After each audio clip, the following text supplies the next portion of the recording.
khổ lâu chụp tiền cái liệt này là đầu tiên là hai khổ là tiền mà người aku baik kan mak akan semua aku baik kan dia bisa simak kalau itu percuma dan mereka sini kalau semua tapi karena so kayak bicara sini kalau nak kayak dari tentu nak kas koseh itu dia sini dia kaji kan untuk dia bisa jon kaji kaji latih tinggal juga kaji kalau selain kalau cinta kan kamu pasti itu karena kaji dia dia lo beda cinta lagi harap dia lo harap tetap tapi dia mulai agak kamu di kamu sekitar cinta aku ye thọ tha chini na chini du jo kan hoi ba wal chang ke wal ti ma ai a chhe ta ma ne Stephen Ba je ki koi tu wal ti Stephen Ba chiu chiu wi hi lo ki dan ni to ma ko Stephen Ba chiu si hi lo ki dan ni to ma ko aku keluar dengan sih dalam kau kepala Stephen bagaimana sinatun dan itu tak sih tak lo semua lo kecil dia tu kan maklum untuk ni akan maklum dan lakukan jauhan ini hipoksiat ini risiko atau yang Bible itu risiko atau itu sama juga timbe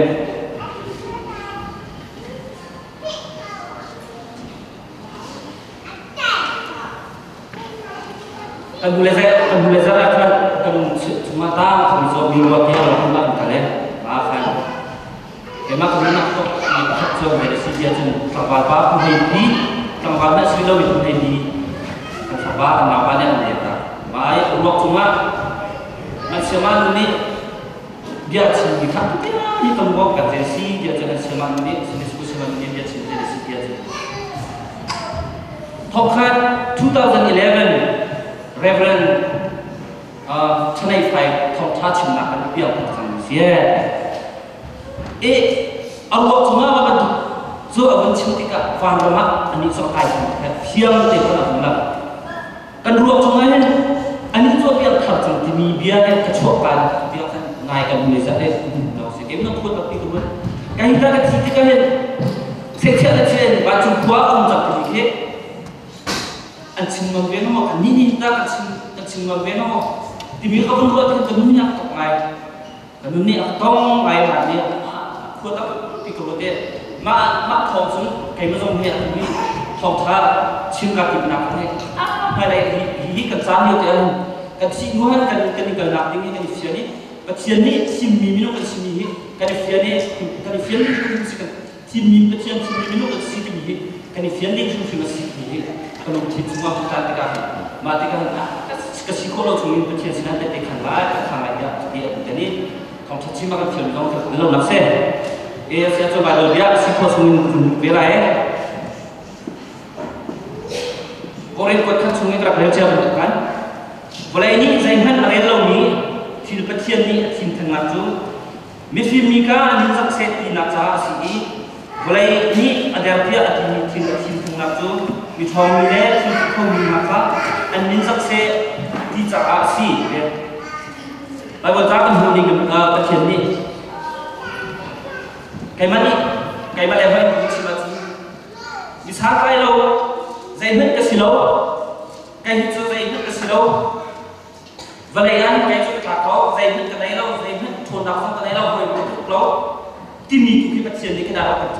akan chim de wa ya ki Bible ta ni ko hu ni kita tiang semua kan mi tiang ni mesti mina tiang nak tu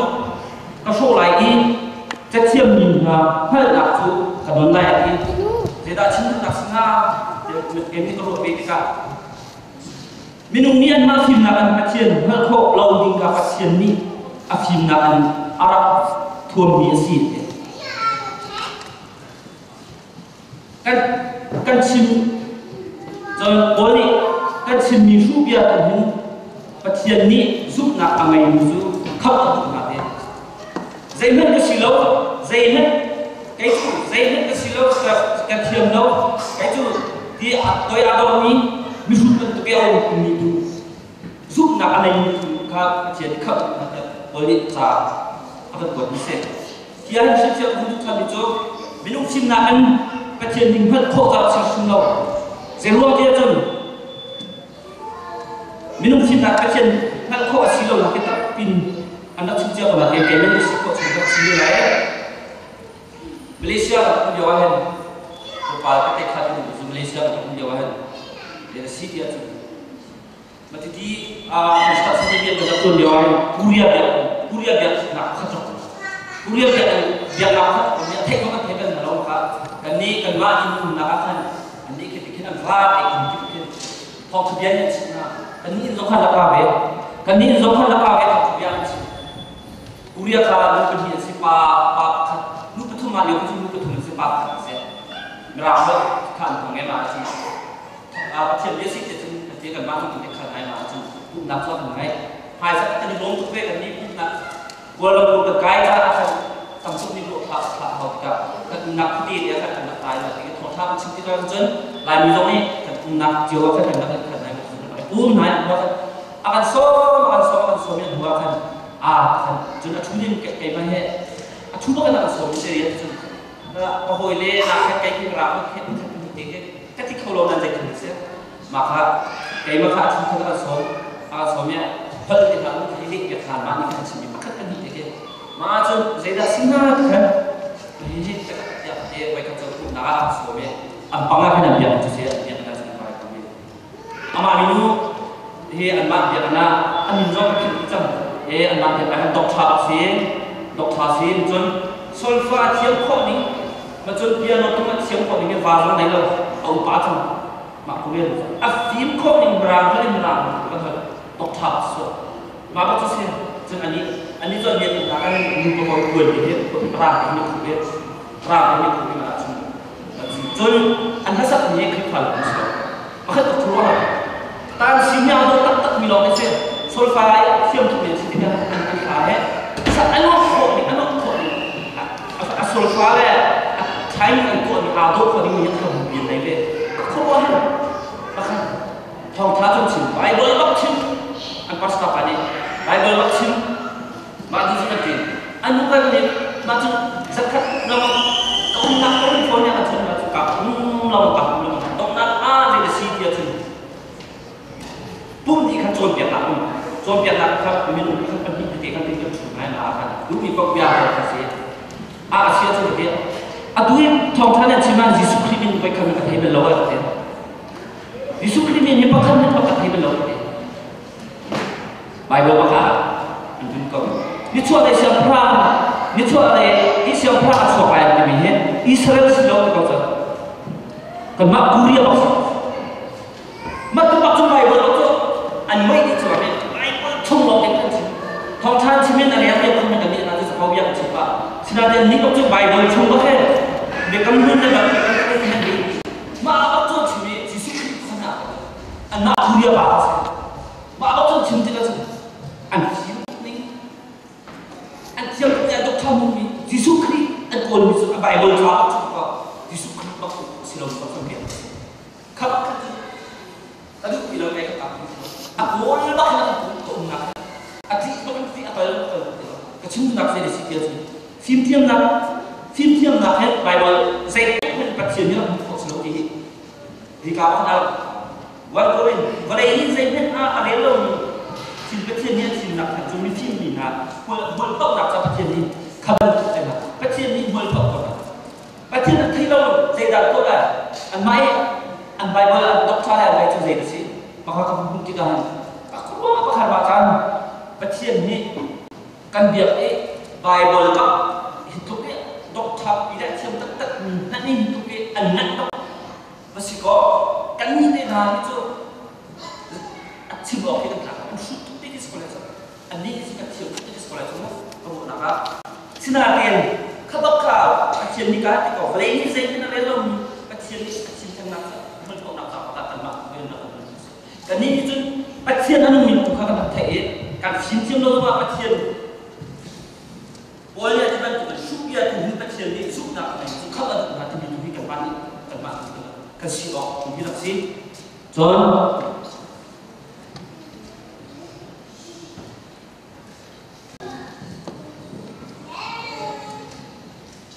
Ketika Bible kan maning ke anuan ani letika atun an biale Yesus Kristus to kilo. Ketika Bible ni punya ikut contoh sih, namanya kayak macam apa ikut kan Adam juga atau Adam juga mati kan jalan ngamai haul di kan pasta itu dia kan sudah dia malah kan Bible Dupawi ikut contoh nak contoh nak hey chiều Dupawi hay cái siapa yang macamnya contoh mau di Bible lah cun termasuk ini dan apa itu ya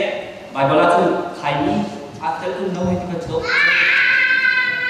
tu kalau pak cun saya koi kau kita untuk saya itu betul kan tapi ni kau chiều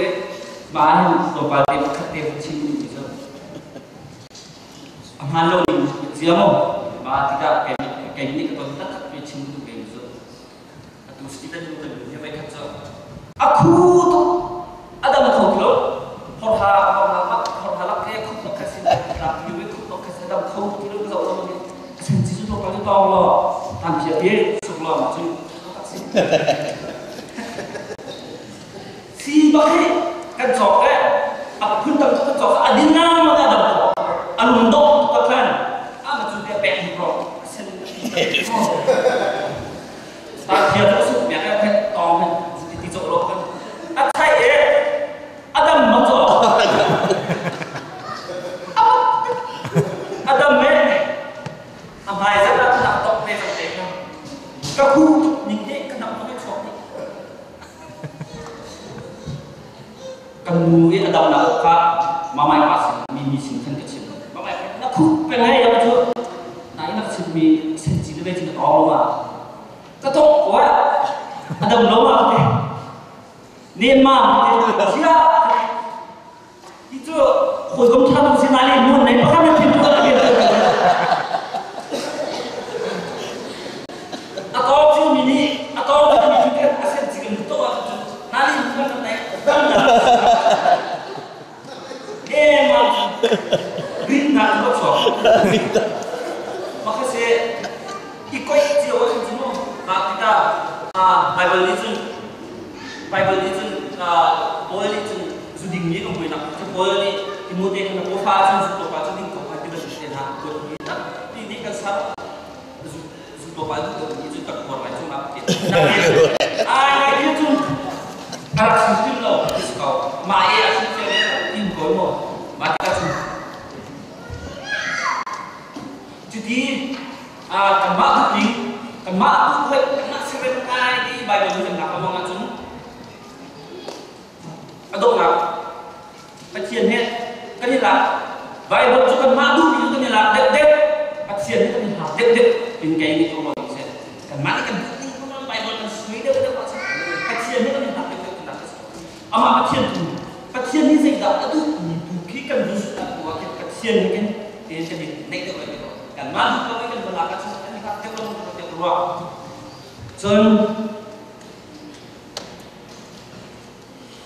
kadang kapal nak simpul aja, dengar ni kan orang kamu baca kalau deh, simpul apa kajian, pasien, oke, maka kecil kan itu Bible penting nak tulis ni kan,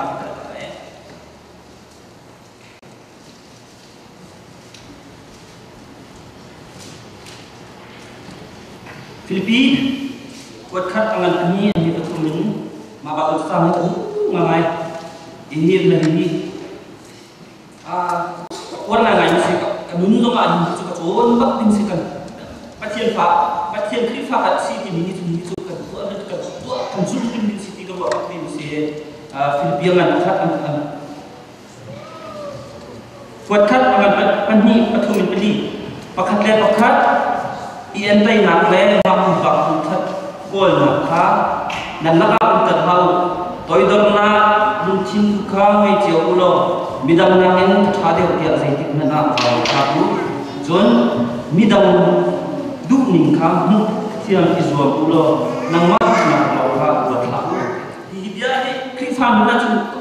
tak misal I kan tak itu kami no be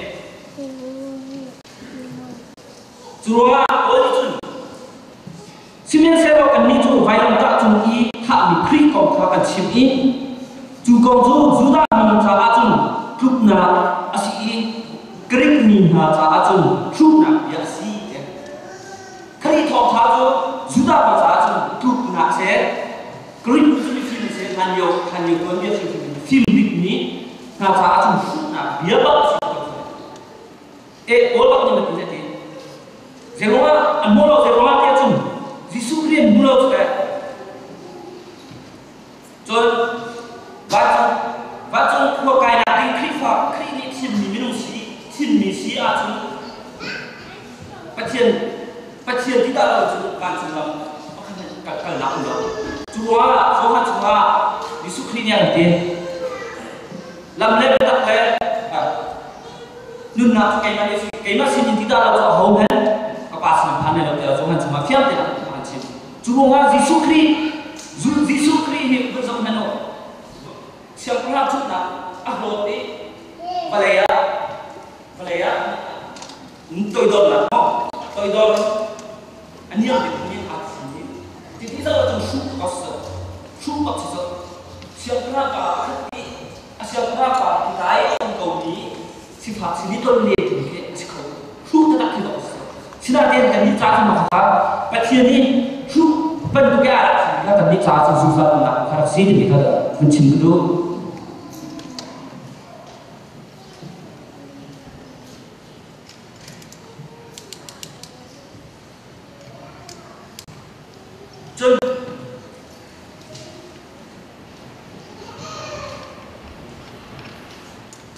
Yesus Kristus tim ni atau ini kata Yesus Kristus Patian simi, hari ini kata Yesus simi juga kita kalau nanti patian simi, hari sima silo, demikian kayak kecil nasi kayak baik kau apa lagi macam. Ini susah Yesus ni dalam kita tiba tuken, ini sisi cungzong lah.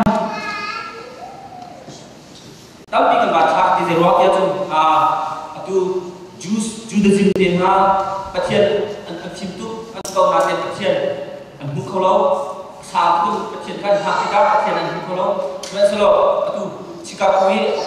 sisi bisi lebar head untuk kita kecil untuk nak terima pindah pun dan kalau dia yang itu tahu tidak pun kita tuken sinatin kita untuk kita tidak pun untuk kita sendiri ya itu baiknya sudah sendiri nak kita lihat kalau mana kita ada untuk I kami kerana hidup dengan sendiri dia tu kena pilih kalau dulu ini dia tu kecendungan tu ada perlu sehat tu Yesus Kristus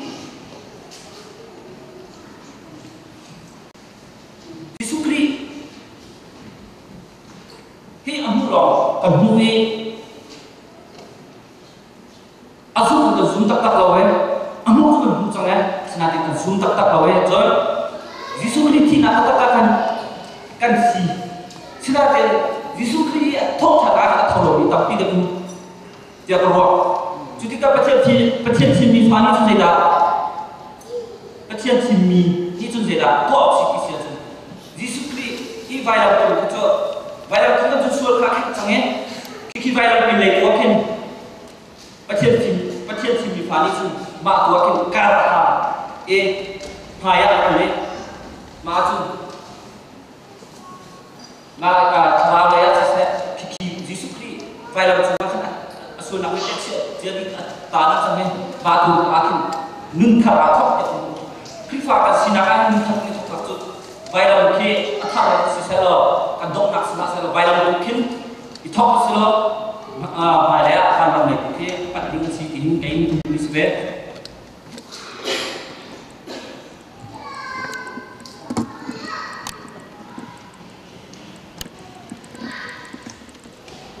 Cuma aturan boleh jumpa nakap sama, boleh jumpa nakap sama, boleh jumpa nakap del, tinung mian del, nuklir bom jenazah, bisit ciuman sih nuklir bom dia dah copi, Cina boleh na, juga dokter dia tiap Cina, dokter dia tiap Cina, boleh jumpa ini, anu kan lalu ni, anu kan lalu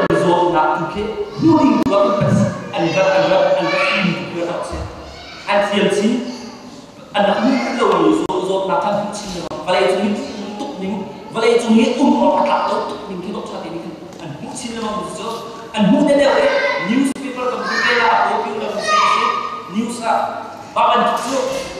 ba bên thực dụng nạp cho mình ba bên thực dụng mình không ăn gì ba bên thực bom chung sao đấy ba bên thực dụng điều này play popular cái này chơi độ cha tiền thì là thực dụng à suốt việc nào đó là suốt việc nào gì là việc nào vậy chúng ăn hút đất đồng ý vậy chúng phát hiện như chúng sẽ chúng ta bắt đầu học sẽ mãi phát hiện như chuyện mình giúp mình mãi xiên với xem mà tiga gần tiga kan top chart viên cả cái chúng mà chú score minu